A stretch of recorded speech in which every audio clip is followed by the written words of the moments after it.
Hello, welcome students.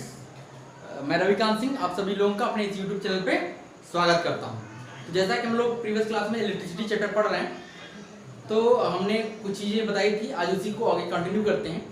अब हम बात करते हैं कि जैसे किस टाइप के मटेरियल सोनिंग होंगे तो उसमें कैसे करंट फ्लो होगा, उसमें क्या चीज़ फ्लो होगी, करंट फ्लो होगा।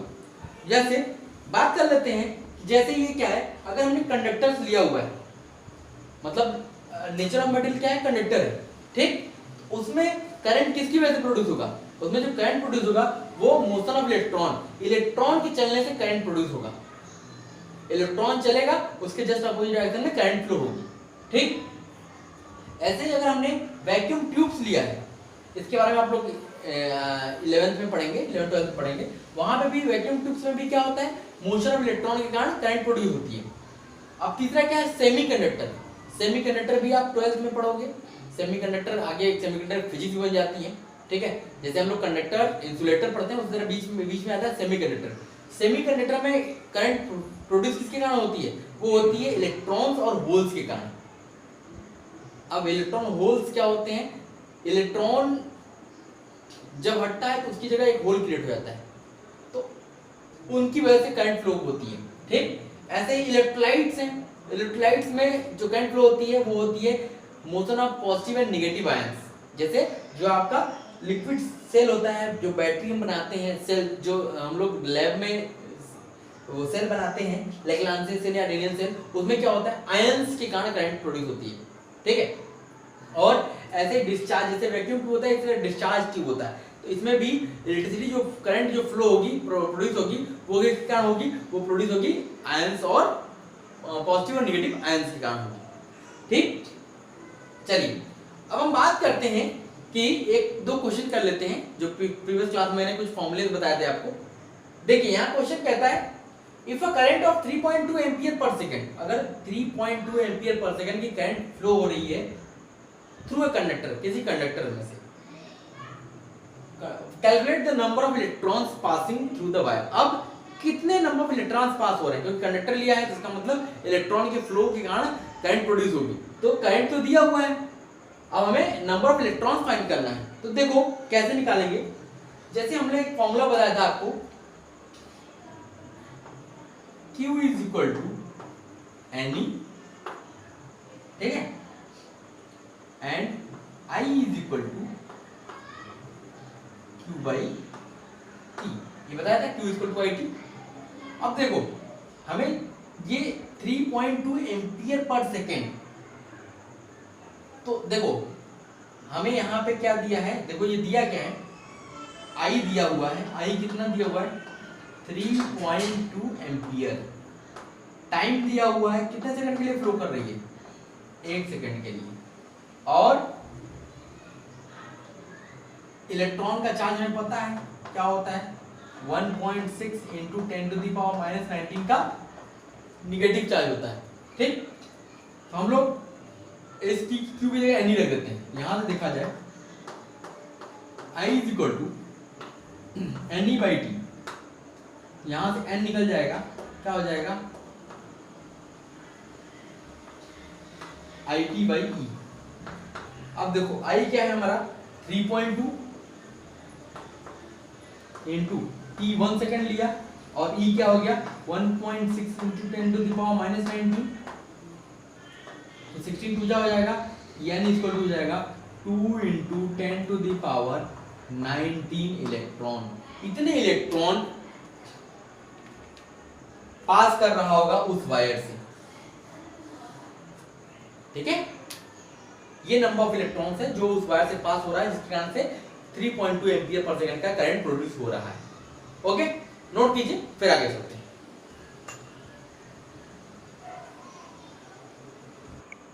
चलिए बच्चों, अब बात किया जाए कि flow of current in metal, metal में करंट कैसे फ्लो होता है, ठीक है। तो जैसे क्या होता है, कोई भी मेटल है या कोई भी एटम है, ठीक, तो उसमें क्या होते हैं, अलग अलग सेल्स होते हैं जिसमें इलेक्ट्रॉन्स चक्कर लगाते रहते हैं। तो आपको पता होगा कि एक आउटर सेल होगा, ठीक। आउटर सेल के जो इलेक्ट्रॉन्स होते हैं वो क्या होते हैं, कम जो न्यूक्लियस होता है उससे कम बंधे रहते हैं, जिसकी वजह से उनको उसमें जो इलेक्ट्रॉन्स होते हैं उसको बोला जाता है फ्री इलेक्ट्रॉन्स। तो ये फ्री इलेक्ट्रॉन्स क्या होते हैं? ये फ्री इलेक्ट्रॉन्स होते हैं, फ्री होते हैं मूव करने के लिए। तो जैसे ये मान लिया ये हमारा मेटल है, तो ये जो इलेक्ट्रॉन्स हैं, ये सब इलेक्ट्रॉन्स हैं, ये क्या है? फ्री टू मूव, फ्री है, एकदम फ्री है, इनको छोड़ दिया गया है, एकदम जैसे मन करे वैसे घूम रहे हैं, और इनका कोई स्पेसिफिक डायरेक्शन नहीं है, जिधर मन कर रहा है उधर मूव कर रहे हैं, और अलग अलग स्पीड से मूव कर रहे हैं। तो अगर ऐसा कोई मेटलिक वायर है तो यहाँ पे इलेक्ट्रॉन मूव्स रैंडमली मूव करते हैं व्हेन नो करंट फ्लो। इसका मतलब इसमें कोई करंट फ्लो नहीं हो रही है। तो ये क्या है? Flow of electron inside a metal wire when no potential is applied across its end. जब इसके एंड के बीच में कोई पोटेंशियल अप्लाई नहीं किया गया है। जैसे पोटेंशियल क्या होता है? जैसे अगर हम बात करें कि अगर आपको पानी को फ्लो कराना है, पानी को आपको बहाना है, फ्लो कराना है, तो क्या होना चाहिए? तो वहां पे क्या होना चाहिए? अगर पानी आपका तभी फ्लो करेगा जब हाइट का डिफरेंस होगा। अगर आप एकदम प्लेन सरफेस ले लो, पानी गिरा दोगे तो पानी क्या होगा? वहीं पर टिका रहेगा, फ्लो नहीं करेगा। तो फ्लो करने के लिए आपको क्या करना पड़ेगा? थोड़ा सरफेस को टिल्ट करना पड़ेगा। तो इस अब यहां से पानी सब उतर के चला जाएगा नीचे। तो इसका मतलब है पानी तभी फ्लो करेगा जब क्या होगा? जब हाइट का डिफरेंस होगा। ठीक, ऐसे ही क्या होगा? अब इसको ऐसे भी समझ सकते हो, जैसे दो टंकी ले लो, दो टंकी ले लिया, एक में पानी भरा है, एक खाली है, ठीक है? तो अब हमें यहां से यहां पानी लाना है, ठीक? Sorry for interruption the light. तो मैंने बता रहा था आपको कि अगर कोई मेटलिक वायर है और उसमें हमने बताया आपको कि पोटेंशियल, देखिए जैसे पानी को फ्लो करना है तो हाइट का डिफरेंस होना चाहिए तभी पानी फ्लो करेगा। ऐसे ही क्या है, अगर आपको करंट फ्लो कराना है तो आपको उनकी दो पॉइंट के बीच, दो वायर के बीच में पोटेंशियल का डिफरेंस करना पड़ेगा, तभी करंट फ्लो होगी। ठीक, तो यहां पे क्या है, क्योंकि हमने कोई पोटेंशियल अप्लाई नहीं किया है इसलिए कोई करंट फ्लो नहीं होगी। अब हमने क्या किया, उसी मेटलिक वायर को एक बैटरी से जोड़ दिया। ठीक, तो अब बैटरी का दो एंड होता है, हम जानते हैं पॉजिटिव एंड नेगेटिव एंड।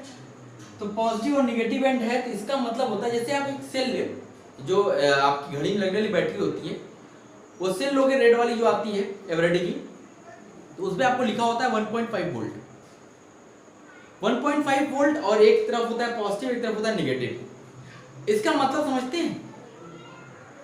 इसका मतलब ये होता है कि जो सेल है उसके पॉजिटिव टर्मिनल और नेगेटिव टर्मिनल में कितने का पोटेंशियल डिफरेंस है? 1.5 वोल्ट का। मतलब पूरा पोटेंशियल कहां रखा गया है? पॉजिटिव एंड पे रखा गया है, इस एंड पे कुछ नहीं है, जीरो का डिफरेंस है। जब ऐसा होता है तो क्या होगा, एक तरफ पूरा है एक तरफ कम, जैसे एक टंकी भरी है एक टंकी खाली है, अब आप पाइप लगा दोगे तो टंकी वहां, पानी वहां से यहाँ आने लगेगा, और कब तक आएगा? जब तक कि दोनों का लेवल बराबर ना हो जाए। ऐसे यहाँ पे क्या होगा, ये पोटेंशियल अगर डिफरेंस है तो करंट तब तक फ्लो होती रहेगी जब तक दोनों का पोटेंशियल बराबर ना हो जाए। जैसे ही दोनों का पोटेंशियल बराबर हुआ दोनों टर्मिनल का, तो उस टाइम पे बैटरी को हम लोग बोलते हैं खत्म हो चुकी है। ठीक है, तो यहाँ पे जब हमने बैटरी से जोड़ा तो जो पॉजिटिव एंड है ये हाई पोटेंशियल पे है और जो नेगेटिव एंड है लो पोटेंशियल पे है। तो अब क्या होगा, इसकी वजह से अब यहाँ से इलेक्ट्रॉन फ्लो करना शुरू करेंगे। ये इलेक्ट्रॉन फ्लो कर, ये जो इलेक्ट्रॉन फ्री इलेक्ट्रॉन थे अब ये मूव करना शुरू करेंगे। अभी इनका रैंडमली था, अब ये रैंडमली नहीं होगा, एक डायरेक्शन में होगा। तो इलेक्ट्रॉन नेगेटिव टर्मिनल से पॉजिटिव, क्योंकि नेगेटिव से पॉजिटिव की तरफ जाएंगे, क्योंकि इलेक्ट्रॉन है तो अट्रैक्ट होंगे पॉजिटिव की तरफ, ये नेगेटिव से पॉजिटिव की तरफ अट्रैक्ट होंगे, और जब इलेक्ट्रॉन ऐसे चल रहे होंगे तो करंट हमारी ऐसे प्रोड्यूस हो रही है। तो करंट प्रोड्यूस के फ्लो का डायरेक्शन क्या होगा, पॉजिटिव से नेगेटिव, और इलेक्ट्रॉन के फ्लो का डायरेक्शन क्या होगा, नेगेटिव से पॉजिटिव। तो flow of electron inside a metal wire when the two ends of a wire are connected to a two terminal of a battery. जब हमने उसके बैटरी के दो टर्मिनल जोड़ दिया तब इसमें क्या हुआ, करंट फ्लो होना प्रोड्यूस हो गई। ठीक है, ये करंट कैसे फ्लो होती है ये मैंने आपको इलस्ट्रेट कर दिया। ठीक है, नोट कीजिए, फिर हम आगे चलते हैं। चलिए अब हम कुछ इलेक्ट्रिकल सिंबल्स के बारे में बात कर लेते हैं जो हम लोग कॉमनली यूज करते हैं। जब भी फिजिक्स में हम इलेक्ट्रिसिटी के बारे में पढ़ते हैं तो वहां पे ये सारे सिंबल्स हम लोग यूज करते हैं, जिसके बारे में एक बार देख लेते हैं क्या क्या कैसे होता है। जैसे इलेक्ट्रिक सेल है, सेल को अगर हमें बनाना होता है तो हम क्या करते हैं, ऐसे लाइन खींचते हैं, बड़ी लाइन एक छोटी लाइन। तो बड़ी लाइन क्या बताती है हमारा, वो पॉजिटिव है, और छोटी लाइन क्या होता है, निगेटिव। मतलब ये सेल समझ रहे हैं, जो आप घड़ी में लगाते हो एक, वो सेल होती है। बैटरी क्या होती है, जैसे किसी खिलौने में आपको 4 सेल लगानी पड़ गई तो वो क्या हो गया, अब ये एक बैटरी का रूप ले लेती है। ठीक है, तो यहाँ क्या होगा, बहुत सारे पॉजिटिव निगेटिव, तो कई सारे सेल जोड़ दिए जाएंगे तो वो बन जाएगी बैटरी। फिर प्लग की, जहां हम लोग प्लग करते हैं, ये ओपन है, इसका मतलब इसमें प्लगिंग नहीं हुई है, ये ओपन स्विच है। अब इसमें या डॉट लग गया, इसका मतलब इसमें प्लग कर दिया हमने। ठीक, अब वायर ज्वाइंट, अगर वायर को जोड़ना हो, जैसे एक वायर ये गया, एक वायर ये है, हमें इसको जोड़ना हो तो यहाँ पे हम इसको डॉटेड कर देंगे, इसका मतलब ये वायर यहाँ पे ज्वाइंट हुआ है।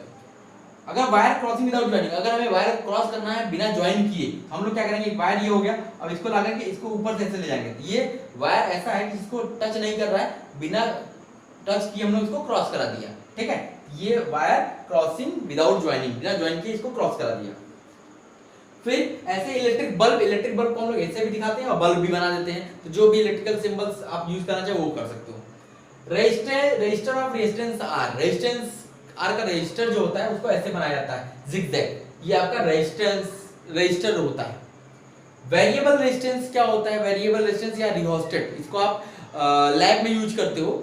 ये वेरिएबल रेजिस्टेंस को वेरी करता है, जैसे एक रेजिस्टेंस होता है, वो रेजिस्टेंस वायर होता है, वो उसका रेजिस्टेंस फिक्स होता है, लेकिन ये क्या होता है, इस पे आप रोटेट करोगे तो इसका रेजिस्टेंस वेरी कर सकता है, इसलिए इसको वेरिएबल रेजिस्टेंस बोलते हैं। ये आपका ऐसे बना के इसको क्रॉस वो एरो लगा दीजिए, या इसको ऐसे भी रिप्रेजेंट कर सकते हैं, दोनों सेम रिहोस्टेट को ही रिप्रेजेंट करने का तरीका। अब एक आता है एमीटर।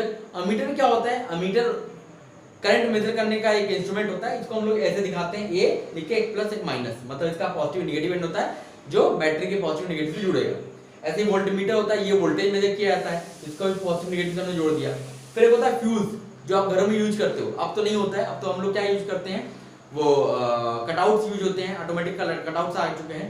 ये फ्यूज पहले यूज होता था आपके, जैसे आप बोर्ड जहाँ पे मीटर लगा होता था तो उसके नीचे एक फ्यूज लगा होता है, उसमें इस टाइप का 2 पॉइंट होते थे, उसमें हम वायर बीच में लगा देते थे, जिससे क्या होता था, उसको लगा देते थे तो करंट फ्लो करने लगती थी, जिससे आपके घर में बिजली सप्लाई आती थी। लेकिन कभी भी क्या होता है, इलेक्ट्रिकल फ्लक्चुएशंस की वजह से वो वायर उड़ जाता था, जैसे करंट थोड़ा कम बेसी हुआ, इसकी वजह से वायर क्या हो गया, फ्यूज उड़ गया था, तो पूरे घर के कनेक्शन कट जाते थे, जिसकी वजह से हमें ये वायर फिर से जोड़ना पड़ता था। तो ये कुछ इलेक्ट्रिकल सिंबल्स है जिसको हम लोग कॉमनली यूज करते हैं, इसको नोट कर लीजिए, फिर हम लोग आगे चलते हैं।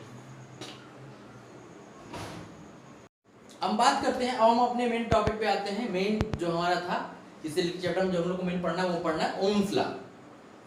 अब देखिए ओम्स लॉ होता क्या है, तो एट कांस्टेंट टेम्परेचर, अगर हमने टेम्परेचर कांस्टेंट रखा है तो जो किसी सर्किट में जो करंट फ्लो हो रही है, मतलब आई, जो करंट फ्लो हो रही है I through conductor is directly proportional to the potential difference across the conductor.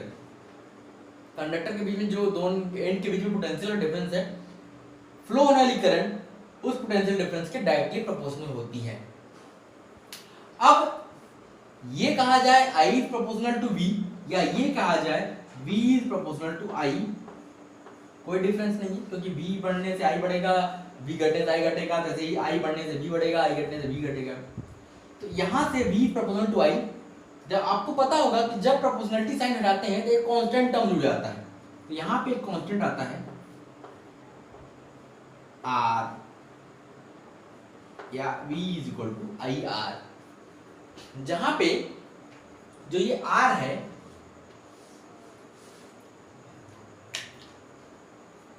R is a proportionality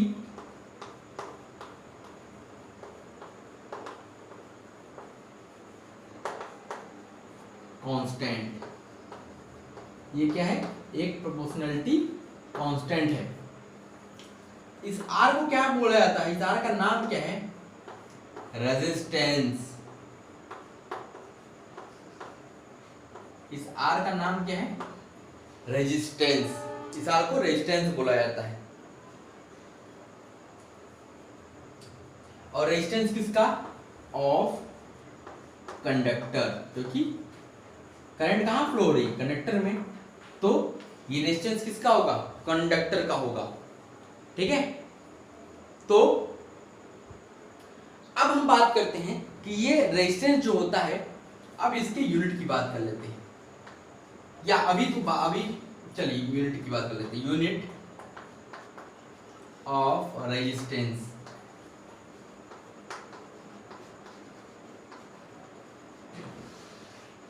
resistance की यूनिट क्या होगी?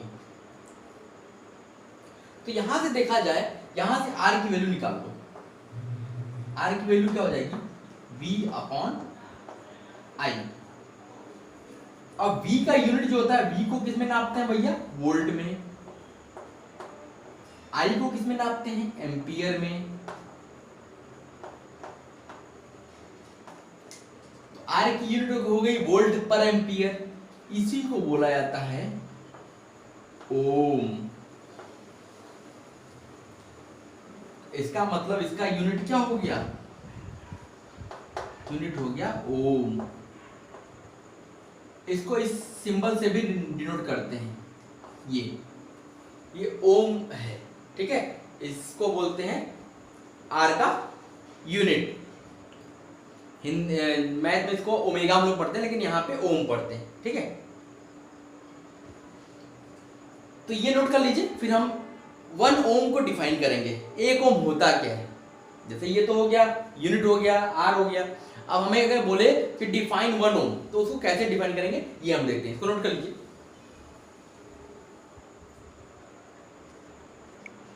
देखिए, अब हम 1 ओम को डिफाइन करना चाहते हैं, डेफिनेशन निकालना चाहते हैं। देखो, हमने क्या बताया कि आर क्या होता है? R is equal to V upon I. ठीक।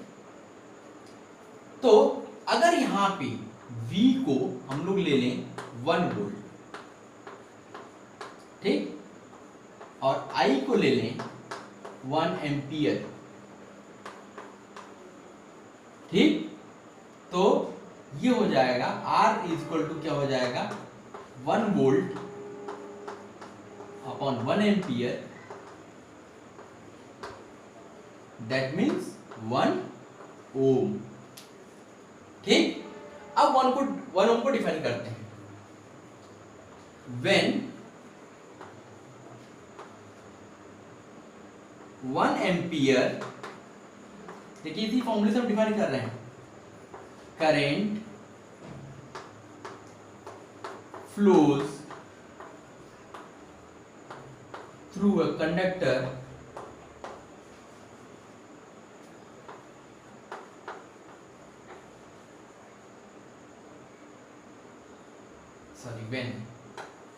when 1 ampere current flows through a conductor,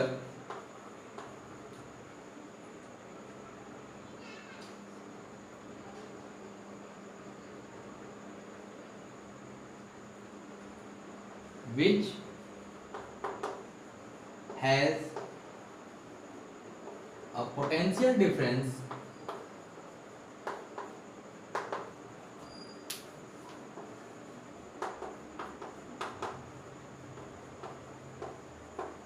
of 1 volt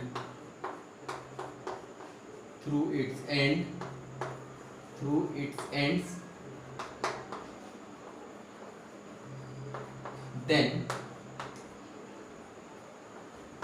the resistance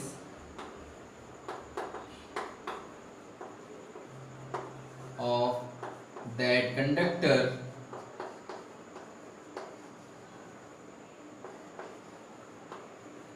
wire is 1 ohm। अब अपने लैंग्वेज में कैसे लिख सकते हो? मैंने अपने लैंग्वेज में लिखा।